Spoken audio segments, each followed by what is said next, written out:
बानी बहरा एने सुलगता जवानिया के आहरा। ए जी बोली ना चढ़ल फागुनिया रौदा बानी बहरा एने सुलगता जवानिया के आहरा। काम मरद वाला के करी रौरे बोली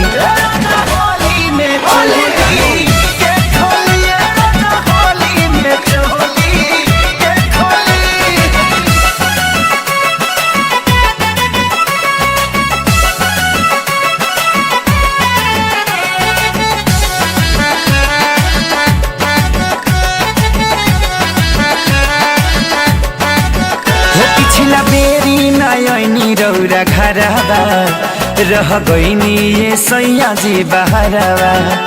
लूट पैनी न होली के लहरवा भेजी दिहनी काहे हमके नैहरवा। हो पिछला बेरी नयनी रौरा घरवा रह गईनी ये सैया जी बहरवा।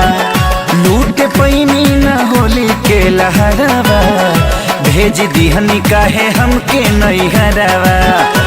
तो हमारे तना देखिया बगौआ टोली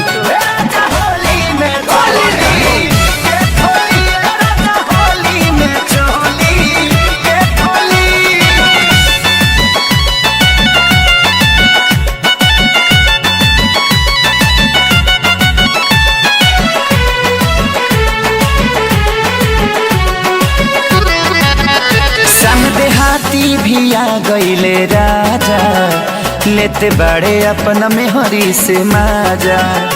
आंखें सारी आजाद या विवेकवा रोज धरे अपन मौगी के पाजा। सम देहाती भी आ गईले राजा लेते बड़े अपना मेहरी से माजा।